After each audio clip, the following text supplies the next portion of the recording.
بغدادي پیر د پښتو ژبې د نوموتي ناول لیکوال ارواښاد نصیر احمد احمدي شهکار اثر دی. زه احمد شاه پاڅون درته لولم. لومړۍ برخه.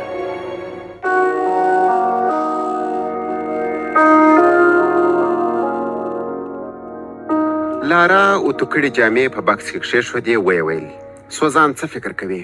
د پوهنتون اووه ورځې رخصتي په دومره ستړي سفر ارزي؟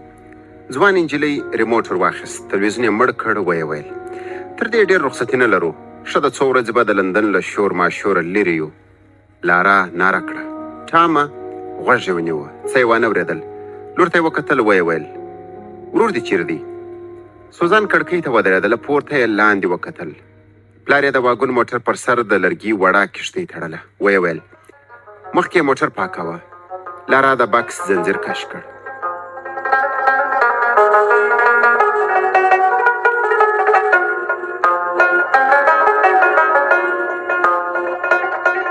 سوزان پر زینو کښته سوه، د باندې ووته. لمر پوست لګېده، نری باد د ونې ببرې پاڼې خوځولې. سوزان یودم چغه کړه، منډه یې واخیسته، لرې ودرېده. په خوشکه یې وویل: پلاره تر اوسه لا یخني ده. له عمره پوخ سړی د موټر مخکنۍ شیشې ته د اوبو پایپ نیولی و، خندل یې. سوزان پر خپله غاړه لاس تېر کړ، ګوتې یې لندې سوې. ټټر ته یې وکتل، لوند و. د ونې له سیوري لمر ته سوه. پلاره ټام دې نه لید؟ سړي زیرزمینۍ ته اشاره وکړه. سوزان ورغله. ژاړ ګروپ بل و. د زیرزمینۍ پر بل سر کې ټکا خته. تر زړو کوچونو تېره سوه. پښه یې له باسکل سره ولګېده. پر ولاړو کاټنونو یې لاس تکیه کړ. د وښو د ریبولو د ماشین له سره یې د مخ نقاب ور واخیست. نقاب اوږدې سرې داړې درلودې، سترګې تر غوږونو پرې وې. نقاب یې خپل مخ ته ور واغوست. ارام ګامونه یې واخیستل، مخکې ولاړه. ورور یې د لرګي پر یو لوی صندوق کې څه لټول. سوزان ملا کړوپه کړه، وغورېده. ټام ور ونه کتل. د سوزان د تندي نرۍ ګونځې سره ورغلې. ونه ډار سوې. ټام ویل: د کرکټ په توپ پسې ګرځم، میاشت مخکې مې په همدې صندوق کې ولید. سوزان وخندل. په دومره جنجال نه ارزي، ارزي له کرکټه پرته میلان نه میله. سوزان ډارونکی نقاب لرې کړ، په یوه کاټن کښېناسته. ټام ویل: ایرلینډ مې نه خوښېږي، کاشکې مو یوه اونۍ هلته په لندن کې تېره کړې وای. سوزان ودرېده، درک سو. سر ته یې لاس ونیوه. له پورته د لرګي کوچنی صندوق راولوېد، پر مځکه ولګېد. پورتنۍ تخته یې بېله سوه. ټام چغه کړه: پام! سوزان کښېناسته. له مځکې یې کوم شی راپورته کړ، ګروپ ته یې ونیوه. ویې ویل: مډال. ټام په بیړه ور وکتل. مډال یې د خپل خور له ګوتو واخیست. ورو یې وویل: د ژړو دی، ورته وګوره څه پرې لیکل سوي دي. د انګلستان د ملکې مډال، 1935 کال. سوزان ویل: اوس 2014 کال دی، معنا 81 کاله یې وتلي دي. ټام پړ مخې پروت صندوق پر بله خوا راواړوه. یوه پنډه زړه کتابچه ترې ولوېده. سوزان کتابچه ور واخیسته، ور پویه کړل، ویې ټوخل. د کتابچې پر پوښ یې څنګل تېر کړ. بغدادي پیر، ډیویډ جونز.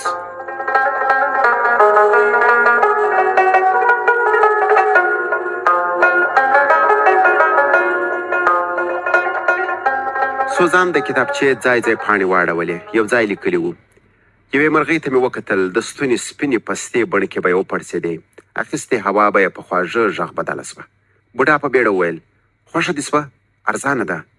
ومې ویل: نه. یو دم یې بېغاښو خوله خلاصه سوه. په خوند یې وویل: ها، خو سم ووایه چې کوترباز یې. سوزان یوه بله پاڼه واړوله. امان الله خان وویل: ناوخته دی، وار له واره به د مطلب خبر راواخلم. الن مایک پېژنې؟ ټوخي واخیستم، له خولې مې چای داره وکړه. پیاله مې پر میز کښېښوده، بخښنه مې وغوښته. ژر مې له جیبه سپین رومال راوایست. د خپلې کورتۍ د ټټر پر لنده سویو برخه مې تېر کړ. سفیر ته مې وکتل، په لاس کې نیولې پیاله یې لړزېدله. یو دم مې ډټ خندی واورېد. یو کوچنی غږ وویل: پیر صاحب خو له خپله ځانه خبر نه دی، پرتوګ یې په چپه خوا اغوستی، نو ورک سیرلی به څنګه په خپلو پښو راولي. سوزان بله پاڼه واړوله. زه به پر مځکه ګرځېدم، خو خلکو به اسمان ته کتل. په هرې سپینې کوترې پسې به یې چغې وهلې: پیرګل ته وګورئ، له ځانه یې کوتره جوړه کړې، پر خپلو مریدانو ګرځي. چا چې به ولیدم، پر ځان به یې دوژخ اور حرام ګاڼه. سوزان بیرته د کتابچې پاڼې سره ورویستې.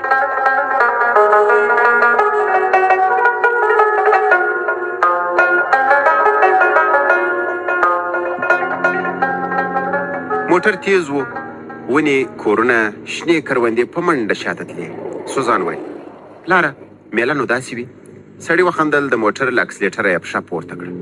سوزان د مخې سیټ ته غړۍ ور اوږده کړه. د سرعت ستن 50 میلو ته راکښته سوه. ویې ویل اوس نو په رښتیا میله سوه، له لارې هم باید خوند واخلو. ټام چغه کړه هلته وګورئ. سوزان مخ ور واړوه. لرې په شنو غونډیو کې دوه سپینو اسانو منډې وهلې. لارا وویل لارې ته ګوره. سړي لاس ور وغځاوه، د ښځې پر وړاندې یې په ستنو کاره ورکړه. د لارا مخ سور سو، په بیړه یې شاته وکتل. اولادونه یې ورمېږونه کاږه کړي ول. د موټر د شا له شیشې آسونو ته کتل. د ونو غوټه راغله، آسونه ورک سول. سوزان مخ واړوه. د موټر د عقب نما په عینه کې د خپل پلار وړو سترګو ته وکتل. ورو یې وویل پلاره نیکه دې څنګه سړی و؟ سړي وخندل. څنګه دې یو دم زما نیکه ذهن ته درغی؟ هسې زما پلار ستا د مور د نیکه غوندې کشیش نه و چې ټول عمر په کلیسا کې تېر کړي. د لارا ټنډه تروه سوه. ته باید زما نیکه ته احترام وکړې. سړي وخندل. ما خو کومه بده خبره نه ده کړې. غلی سو. په خوند یې وویل برطانیې ته د ډیویډ جونز خدمتونه نسو هېرولی. پوهېږئ نیکه مې په برطانوي هند کې ژیره سپینه کړه. پوره 40 کاله یې ملکي خدمت وکړ. سوزان ویل میډال مې ولید. سړي په بیړه ور وکتل. سوزان ویل نن سهار مې په زیرزمیني کې یو صندوق وموند. سړی په خوله کې ور ولوېد. هلته یوه زړه کتابچه هم وه. هو راسره وامیخسته. سړي وخندل. ښه دې وکړل، خو پام ورسره کوه. ټام ویل پلاره تا لوستې ده؟ هو خو کلونه مخکې، سم مې نه دي په یاد. تاسو یې ولولئ، پر خپل غور نیکه به افتخار وکړي.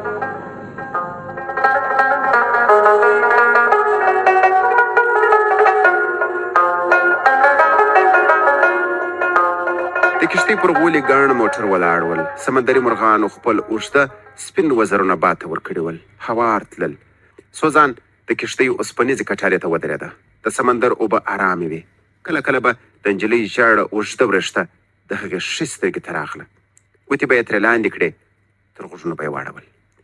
کښتۍ ورو تله. شاته یې د سپینو ځګونو لیکه پاتې کېدله. سوزان مخ واړوه. پر مخامخ اوږده څوکۍ یوه جوړه ښکارېدله. ځوان نجلۍ د هلک پر زنګون سر ایښی و. هلک د نجلۍ په ژېړو وریښتونو کې ګوتې وهلې. د ټام غږ یې واورېد. دا یې د کښتۍ سالون ته د خوراک لپاره وربلله. ورغله. د کاچوغو او پنجو ټکا خته. ګڼ کسان ناست ول. ډېرو یې تنګې سترګې او پیتې پوزې درلودې. د چین، جاپان او کوریا سیلانیان ول. سوزان میز ته نږدې چوکۍ وښویوله. کښېناسته. سره کړې غوښه یې خوښه نه سوه. له ګارسونه یې د ترکاري سوپ راوغوښته. ډوډۍ وخوړه. کوټې ته ولاړه. پر کټ پرېوته. د کمپیوټر له بکسه یې د خپل غور نیکه کتابچه راواخیسته. بغدادي پیر، ډیویډ جونز. د مطالعې ګروپ یې ولګاوه. ځای ځای پاڼې یې واړولې. مسلسل تاریخونه یې نه درلودل. کله کله به د یوه او بل یاداشت ترمنځ میاشتې او ان کلونه وتلي ول. بېرته لومړۍ پاڼې ته راغله. د سوزان غور نیکه ډیویډ جونز لیکلي ول.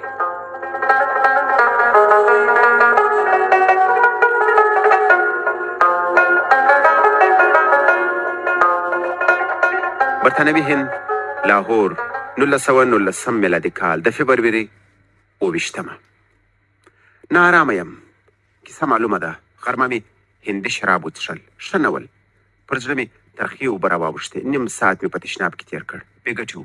اخر مې د مېلمستون زړې خدمتګارې رانۍ ته ور غږ کړل. له جارو سره راغله. ګېډې ته مې غبرګ ګلاسونه نیولي ول. له درده تاوېدم. ډاکټر مې راوغوښت. راني د باندې ووته. شېبه وروسته یو کوچنی خیرن بوتل راته ونیوه. ویې ویل چې یوناني دوا ده، د نس تاو به دې ښه کړي.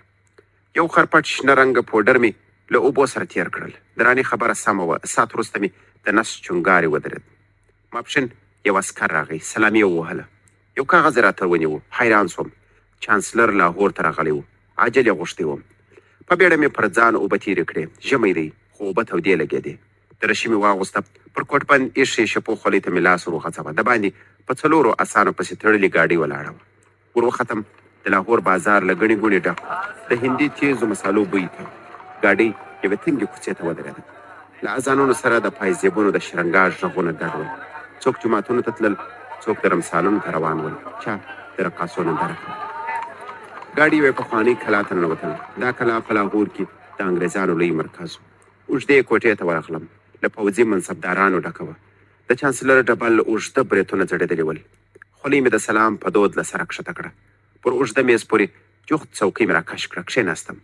د څنګ ملګري البرټ ته مې وکتل. اوږې یې پورته واچولې. لاهور ته د چانسلر د ناڅاپي راتګ په علت نه پوهېده.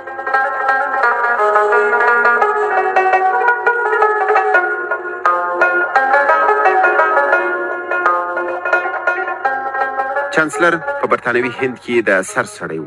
ما ډېرې ناستې ورسره کړې وې، خو تر دې دمه مې دومره نه ارام نه و لیدلی. ما یې لاسونو ته کتل، پنډې سرې ګوتې یې لړزېدلې. چانسلر ودرېد، غاړه یې صافه کړه، ویې ویل د افغانستان له حالاتو خبر یاست؟ ټول غلي ول. البرټ ودرېد. هو صاحب، باچا حبیب الله خان یې د لغمان په کلهګوش سیمه کې ووژه. غلی سو. چانسلر ویل همدومره؟ نه، څه موده مخکې یې زوی امان الله خان پاچاهي اعلان کړه. د امان الله خان په اړه څومره معلومات لري؟ البرټ بله خبره ونه کړه. چانسلر د تمباکو له پاڼو جوړ پنډ سګرېټ ولګاوه. له خولې سپېره لوخړه راووته. یو دم یې چیغه کړه ایشورام چېرته دی؟ دروازه خلاصه سوه. انګریز پوځي سلامي ووهله. پر زوټه یې وویل صاحب ایشورام همدا اوس راورسېد، خو نیغ تشناب ته ولاړ. البرټ ته مې وکتل. لاندنۍ شونډه یې په غاښونو کې ټینګه نیولې وه. ګېډه یې پورته پورته غورځېده. په مخ کې یې راټولې سوي وینې وپوهولم چې خندا یې په ډېره سخته کابو کړې ده. نور ته مې وکتل، ټولو جدي څېرې نیولې وې. ایشورام راغی، خو چانسلر د دمې جوړولو وخت ورنه کړ. له هغه یې وغوښتل چې خبرې وکړي. ایشورام مې پیژانده، هندو و، خو صافه پښتو یې ویله. د په کابل کې د یوناني طب کاروبار کاوه، خو په اصل کې د برطانوي هند تنخوا خوړله. ایشورام ویل زما دوکان د کابل مراد خانې ته نږدې دی. څو ورځې مخکې پر سپین آس یو سپور ځوان راغی. ځوان ښایسته ښکارېده.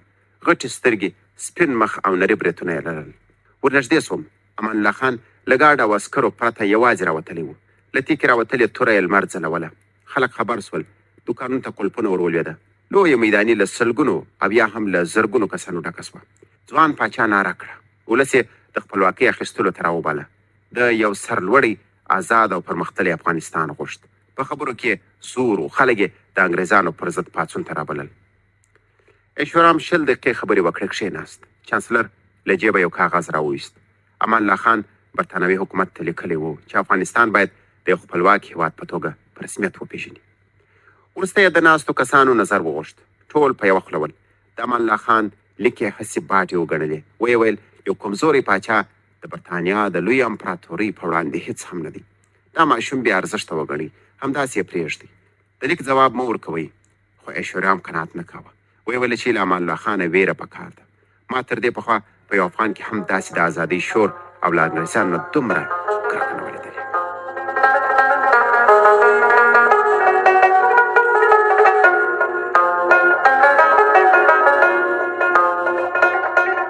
سوزان کتابچه کښېښوده، تشناب ته ولاړه. مخ ته یې څو لپې اوبه ور واچولې. بېرته پر کټ اوږده وغځېده. پاڼه یې واړوله. برطانوي هند، لاهور، 1919 کال د اګست 10. د شپې 1 بجه ده. ویښ یم. اعصابو مې کار پرېښي. یو ځوان پاچا څنګه یوې لویې امپراتورۍ ته ماته ورکړه. زړه ته مې نه لوېږي. خو واقعیت دی. موږ په څو جبهو کې مات سو. تش لاس خلکو توپونو او تیارو ته غېږ ورکړې. ترپ پر مځکه یې راوویشته. سخته ده. لویه برطانیا یې وشرموله.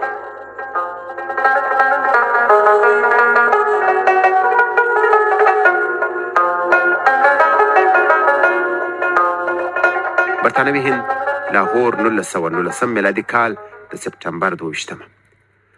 سهار په خړه ټلیفون راغی. چانسلر ور وغوښتم. نیم ساعت وروسته یې راته وویل چې بار او بستره دې وتړه، له څو نورو کسانو سره به کابل ته ځې.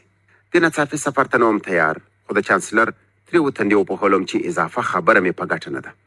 چانسلر راته وویل چې په کابل کې زموږ د یو څو کسانو موجودیت ضروري دی. 100 زړونه مې سره وتړل. ناروغي مې بانه کړه. ورته ومې ویل چې که امکان ولري بل څوک ولېږه، خو قناعت یې ونه کړ. دی پوهېده چې دې ماموریت ته تر ما بل غوره کس نسي موندلی.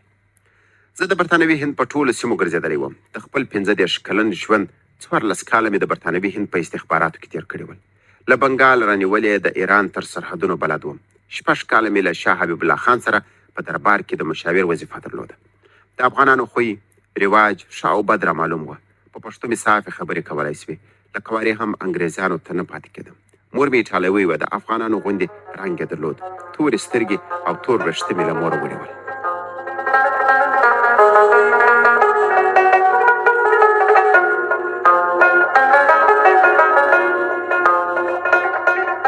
کابل 1919 کال د اکتوبر 4